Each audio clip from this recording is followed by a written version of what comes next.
The emergency alarm echoed through the massive halls of the Galactic Council station, its piercing sound cutting through conversations between alien diplomats. In the central communication chamber, technicians from various species worked frantically. At their consoles, as a weak signal fought through the static of deep space, "Signals stabilizing," announced Technician Veltar, his forearms dancing across the control panel. "Origin confirmed as Kepler 438b, Outer Rim Territory." The message that followed sent a chill through everyone present.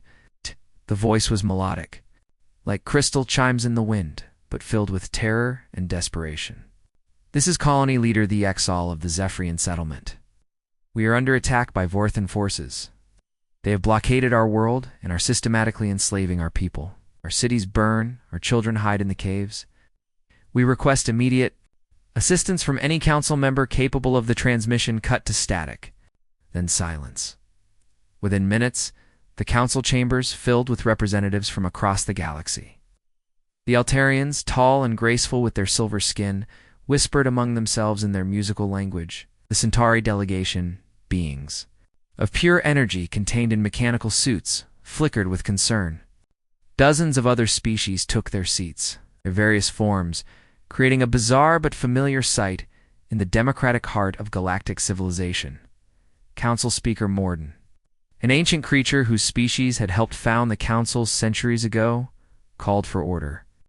"The situation on Kepler 438b requires immediate discussion. The Zephyrians are peaceful people who have never raised arms against any species. They mine crystals and create beautiful art. They do not deserve this fate." The Altarian delegate stood first, her voice carrying the weight of sorrow. "Our fleets are engaged in border disputes with the hegemony. Even our fastest ships would take 3 weeks to reach the Outer Rim." By then, she did not finish the sentence. Everyone knew what the Vorthans did to their captives, the Centauri representatives. Mechanical voice crackled through the chamber. "We can provide humanitarian aid, medical supplies, and refugee transport. But our people are not warriors. They cannot face the Vorthan fleet in battle." One by one, the other species offered excuses. The Draknari were too far away. Mollusk Confederation lacked military vessels. The Silicon Union claimed their ships were incompatible with organic rescue operations. Each excuse was valid, each reason sound, but the result was the same. Zephyrians would face their doom alone, in the newest section of the chamber, reserved. For the most recent council members, Admiral Kim Gi-wan sat with the small human delegation. Earth had joined the Galactic Council only 5 years ago, after humanity had finally developed faster than light travel. Most species still saw them as primitive newcomers, barely advanced enough to deserve a seat at the galactic table. Kim studied the tactical display showing the Kepler 438 system. 3 massive Vorthon dreadnoughts surrounded the planet like hungry predators. Each ship was larger than anything in Earth's fleet. The Vorthons were known throughout the galaxy as ruthless conquerors, who turned entire populations into slaves for their industrial complexes. The debate continued for nearly an hour. Some species suggested diplomatic solutions. Others proposed economic sanctions that would take years to implement. The Vorthan representative, a towering insectoid creature with razor-sharp mandibles, listened with obvious amusement. "The Council speaks much, but acts little," the Vorthan finally said, its translator converting clicks and hisses into galactic standard. Perhaps this is why the Zephyrians chose poorly when they sought protection from such civilized beings. The insult stung because it carried truth. The Council's democratic process, designed to prevent hasty decisions, often moved too slowly for real crises. Admiral Kim had heard enough. She stood slowly, her simple blue uniform contrasting sharply with the elaborate robes and technological augmentations of the other delegates. At 52, she had fought in 3 wars on Earth and commanded respect through action, not words. "Earth will respond to their call for help," she said simply. The chamber fell silent. Then came the sounds of surprise from dozens of different species: chittering, buzzing, harmonic resonance, and mechanical worry. The newest members of the Council, the primitive humans, were volunteering for a suicide mission. The Vorthon representative leaned forward, its compound eyes glittering with malicious joy. The newcomers offer their primitive vessels. Amusing. Small ships with chemical rockets and metal projectiles against our advanced fleet, other delegates murmured among themselves. The humans had never fought a space battle against a major galactic power. Their technology was generations behind the established civilizations. Their largest ships were tiny compared to Vorthan dreadnoughts. Perhaps they should leave warfare to more experienced species. The Vorthan continued, its mandibles clicking in what could only be described as laughter. Admiral Kim's expression remained steady as granite. She had expected this reaction. Earth's military was considered a joke by galactic standards, kinetic weapons in an age of energy beams, chemical propulsion when others used exotic matter drives, and human crews when most species relied on artificial intelligence. But the other species had never seen humans fight. They had never witnessed what happened when humanity's protective instincts were triggered by the suffering of innocence. "We leave for Kepler 438b within the hour," Kim stated, her voice carrying absolute certainty. The chamber erupted in surprised discussion. But Admiral Kim was already walking toward the exit, her small delegation following. There were preparations to make, ships to ready, people to save. The galaxy was about to learn what humans meant by no one left behind. The swirling colors of hyperspace suddenly gave way to the black of normal space as the human fleet emerged at the edge of the Kepler 438 system. 12 ships materialized in formation, their hulls scarred from years of service and bearing the simple markings of the Terran Defense Force. Commander Park Min-ho stood on the bridge of the TDF Incheon, watching the tactical display update with enemy positions. The 3 Vorthon dreadnoughts hung in space like sleeping giants, each one easily 10 times the size of the largest human vessel. Their dark hulls bristled with weapon arrays and sensor equipment that could track a single fighter from across the solar system. "Sir, enemy vessels are maintaining standard blockade formation," reported Lieutenant Cho Minna from her station. "They're not moving to intercept us, or even raising shields." Park studied the display with growing understanding. The Vorthans had positioned themselves in a perfect triangle around the planet, following textbook military doctrine. Their ships were spread exactly as the Galactic Military Academies taught, designed to prevent any vessel from reaching the planet's surface. "They're not even trying to hide their positions," Park observed, speaking into his communication headset. "They think we're not a threat." Admiral Kim's voice crackled back from the flagship Seoul, carrying a tone that her officers had learned to recognize over the years. "Their mistake? All vessels, prepare for immediate engagement. Remember what we discussed during the journey here? They expect us to follow their rules of engagement. We don't." The preparation had taken 3 days of travel through hyperspace. While other species might have used the time for rest or meditation, the humans had drilled constantly. They practiced maneuvers that no galactic military academy would teach, tactics that violated every principle of civilized warfare. Captain Lee Sung-ho, commanding the destroyer Gwangju, checked his ship's missile tubes one final time. "Weapons loaded and ready, Admiral. Unconventional payload, as requested." The human fleet had brought something no Vorthon commander had ever faced: weapons designed not for ship-to-ship combat between equals, but for desperate battles where survival mattered more than honor. Nuclear warheads, kinetic penetrators, and chemical explosives that other species considered primitive and barbaric. Suddenly, the lead Vorthon dreadnought's communication array activated. The massive ship, easily 3 kilometers long, turned to face the human fleet with lazy confidence. A transmission beam locked onto Admiral Kim's flagship. The face that appeared on every human screen was nightmare made real. Admiral Kethros possessed the standard Vorthan features: compound eyes that reflected light like black mirrors, mandibles that could crush steel, and skin that looked like polished chitin. His species had evolved from predatory insects on a high-gravity world, creating beings that were naturally suited for conquest. "Little human ships," Kethros said, his voice translated into Korean through the universal communication system. His mandibles clicked with what could only be amusement. "You're very far from your small blue world. Turn around now and leave this system. Do this and we will not add your hulls to our collection." Behind the Vorthan admiral, the bridge of his dreadnought stretched like a cathedral. Hundreds of crew members worked at stations that hummed with advanced technology. Holographic displays showed tactical information that updated faster than human computers could process. The other two dreadnoughts had also turned to face the human fleet, their weapon arrays beginning to glow with stored energy.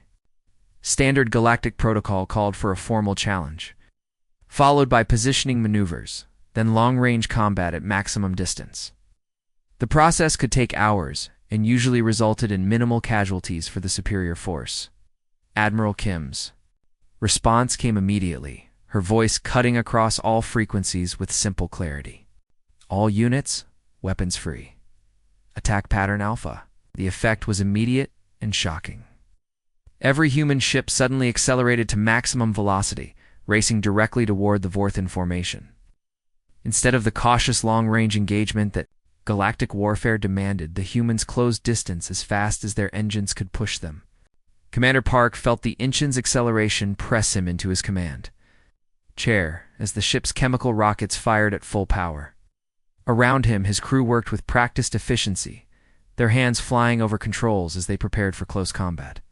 Missile tubes, 1 through 8. Fire on my mark, Park commanded. Target the lead ship's shield generators. The first wave of human missiles streaked across space in coordinated swarms, their primitive chemical warheads leaving bright trails against the darkness. The Vorthan shields absorbed the initial impacts easily, but more missiles followed, then more, creating a continuous barrage that no single ship was supposed to be able to maintain. Simultaneously, human fighters launched from their carriers in attack patterns that made no tactical sense. Instead of maintaining formation and supporting each other, they scattered like angry wasps, approaching the dreadnoughts from every possible angle. Pilot Jung Woojin pushed his fighter into a diving attack run that should have been suicide.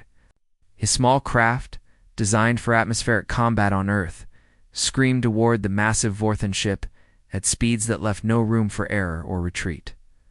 The Vorthan captain, trained in centuries of conventional galactic warfare, hesitated for crucial seconds. His tactical computer showed attack patterns it couldn't analyze, weapons fire that didn't match any known doctrine. The humans were fighting like they had nothing to lose and everything to gain. Within minutes, 17 breaches had appeared in the mighty dreadnought's hull, each one marking a place where human determination had overcome Vorthon technology. The realization hit Admiral Ketharos like a physical blow as he watched the tactical display update in real time. These humans were not fighting like any species he had encountered in 3 decades of conquest, where other races would retreat. When facing superior firepower, the humans pressed forward. Where others would surrender when their ships took critical damage, the humans kept fighting. Damage report, Ketharos barked to his bridge crew, his mandibles clicking with growing concern. Hull breaches on 17 decks, my lord, his tactical officer reported. Shield generators 3 and 7 are offline. Humans are using some kind of coordinated attack pattern that overwhelms our defensive systems. Through the viewports of his command bridge, Ketharos could see human fighters weaving between his ship's defensive turrets like insects avoiding a swatting hand. Their small craft absorbed energy blasts that should have vaporized them, yet somehow kept flying. Some had visible hull damage, trailing atmosphere and debris, but their pilots continued their attack runs with mechanical precision. On the second, Vorthan dreadnought, Captain Velanash watched in horror as human soldiers cut through his ship's outer hull with primitive cutting tools. The breach alarms wailed throughout the vessel as emergency. Bulkheads tried to contain the damage. Captain Lisora was the first human through the breach, her magnetic boots clanking against the alien deck plates. Behind her, 20 Marines followed, their faces hidden behind combat helmets, but their determination visible in every movement. They carried weapons that looked almost crude compared to Vorthan technology, kinetic rifles that fired metal bullets instead of energy beams, and explosive charges that relied on chemical reactions rather than exotic matter. "Secure this section," Lee commanded, her voice carrying clearly through the communication system. "Teams 2 and 3, advance to the next bulkhead.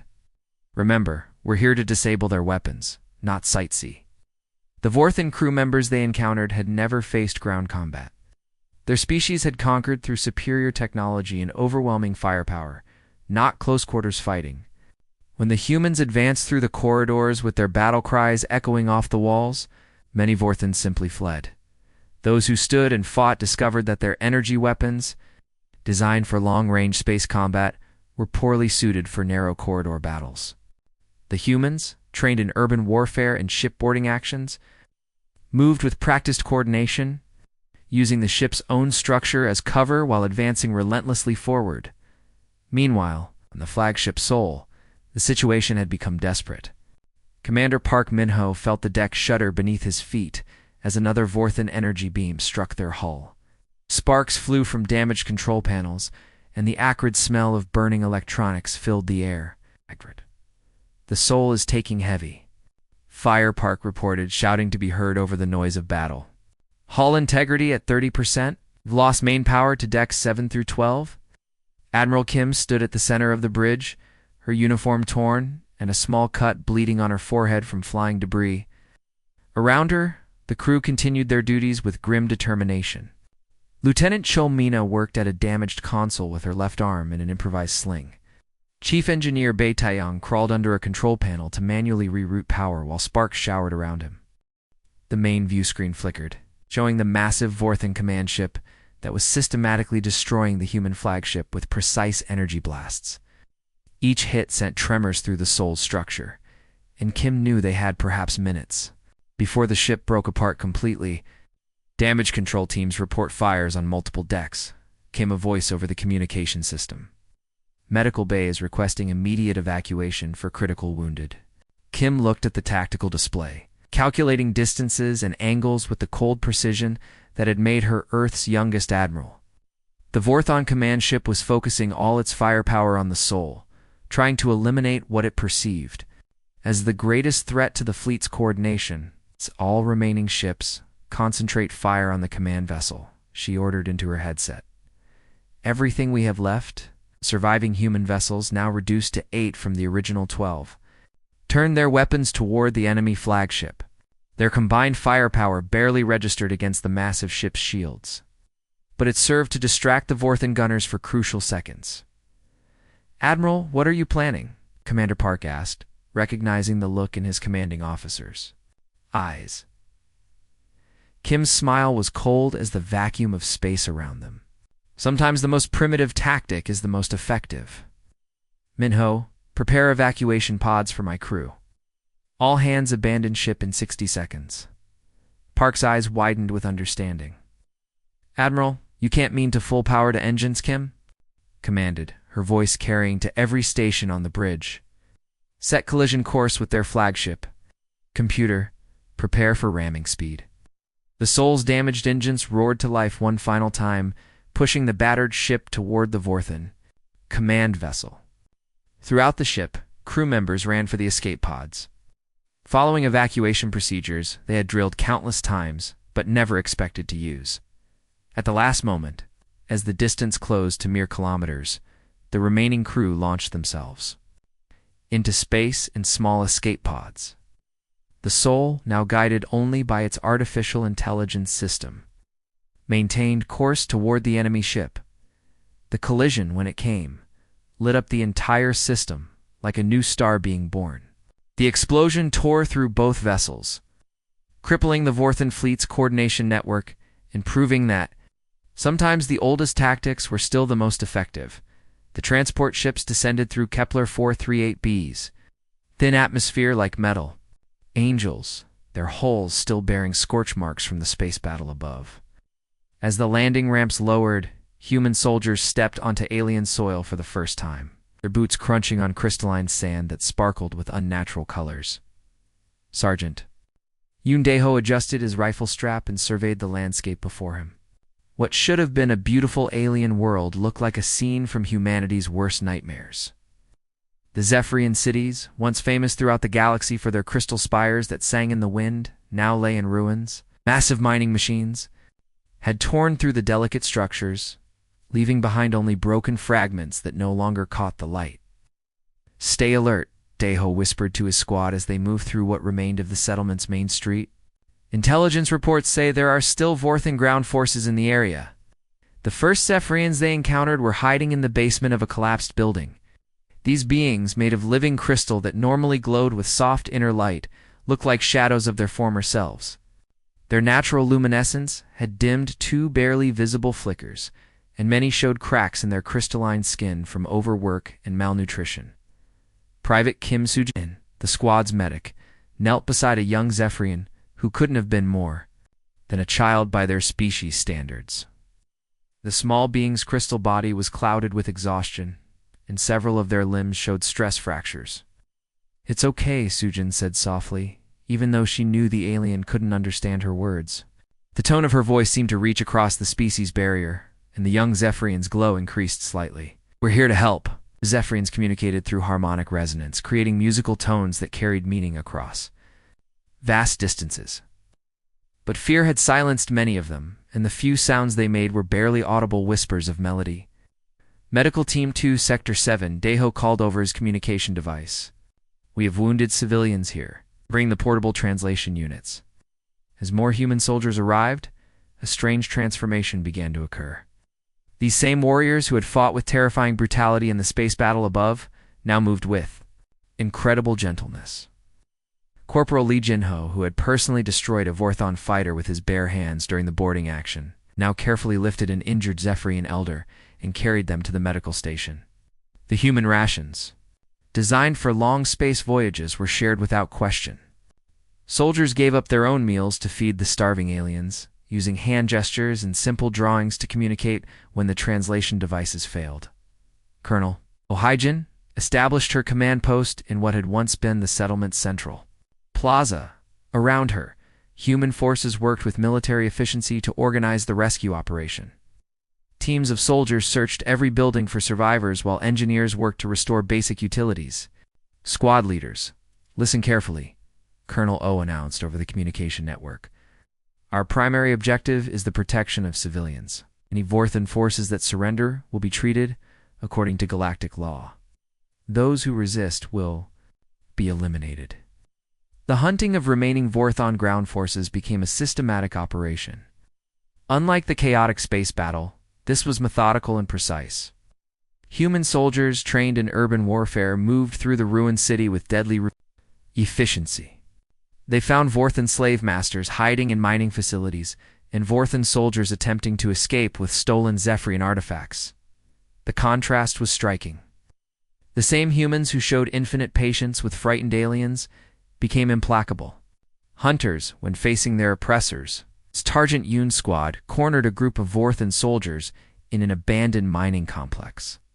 And the brief firefight that followed left no doubt about the outcome. Word of the human victory spread through the galaxy's communication networks faster than light itself. On distant worlds, alien species watched the news broadcasts with growing amazement. The newcomers from Earth, dismissed as primitive by the Galactic Council, accomplished what the entire galaxy had deemed impossible. The Altarian delegation sent a formal message of congratulations. The Centauri Federation requested detailed, tactical reports. Even species that had never shown interest in human affairs began asking questions about Earth's military capabilities. But the most meaningful moment came when the Zephyrian elder, Christahar, approached Colonel O in the rebuilt plaza. The ancient being's crystal body now glowed with restored health, and the musical tones that emerged from their form carried deep emotion that needed no translation. The portable translation unit rendered the harmonic message into human language. "Your people have shown us something we thought impossible. Warriors who fight with such fury can also protect with such gentleness. You have proven that strength and compassion can exist in the same heart." Colonel O bowed slightly, a gesture of respect that crossed all species barriers. "We came because you called for help. That's what decent people do." The elder's glow brightened further, and their next words would be remembered by both species. "For generations to come, we will not forget this debt. The Zephyrians will stand with humanity when the galaxy learns what it means to have Earth as an ally." As the sun set over the restored settlement, human soldiers and Zephyrian civilians worked together to rebuild what had been destroyed. The crystalline structures that rose from the ruins sang once again in the wind. But now their song carried a new harmony, one that spoke of friendship. between species and the power of those who choose to protect rather than conquer. 6 months. After the Great Battle, Admiral Kim Guan stood in her new office high above Earth. Through the big windows, she could see stars twinkling in the darkness. Everything had changed since humans first fought to save strangers on a distant planet. The galaxy now knew who humans really were. Kim picked up a small crystal device from her desk. Dowd. It glowed with soft blue light, a gift from the Zephyrians. These aliens had been so grateful for human help that they shared their most secret technology. Now human ships were faster and stronger than ever before. Her assistant Captain Nam rushed into the room, holding a message pad. "Admiral, we just got another call for help." Kim took the pad and read the message. This time it was different from the desperate cry they had received months ago from Kepler 438b.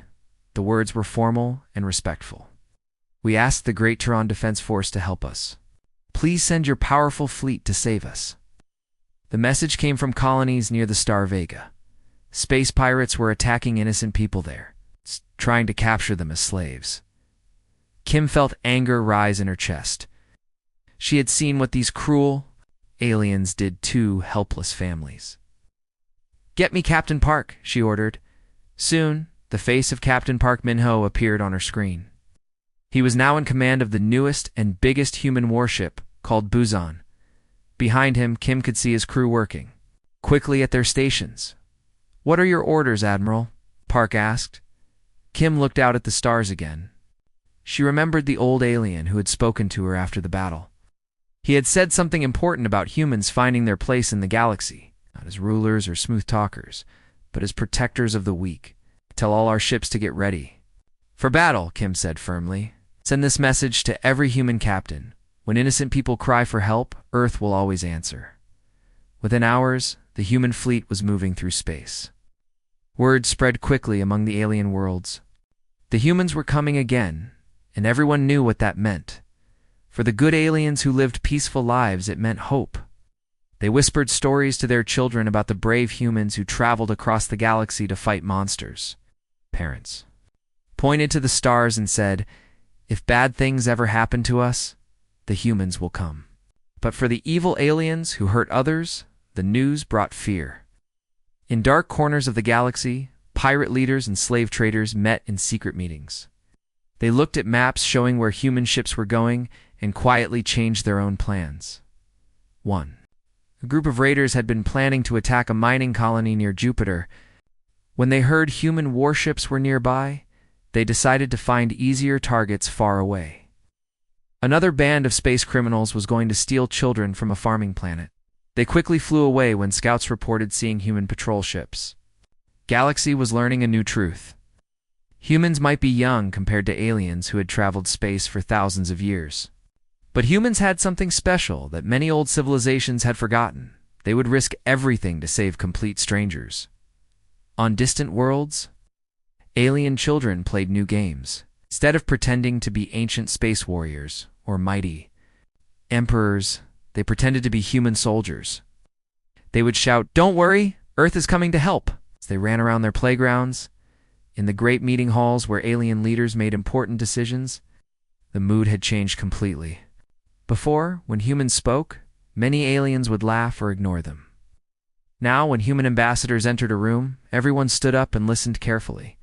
Kim smiled as she read reports from across the galaxy. Human doctors were being invited to teach healing on alien worlds. Human teachers were sharing Earth stories with curious alien students. Human engineers were helping to build better homes and schools on poor planets. But most importantly, human warriors were keeping their promise. Whenever cruel aliens attacked innocent people, human ships would appear like bright stars in the darkness. Now the galaxy's bullies were learning to hide, while its victims were learning to hope, as her fleet moved toward the Vega system to fight the slavers. Kim felt proud of what humanity had become. They had found their purpose among the stars, not as conquerors seeking power, but as guardians protecting the innocent. The message was clear to everyone in the galaxy. Earth's children would always come when justice was needed, and that promise was changing everything.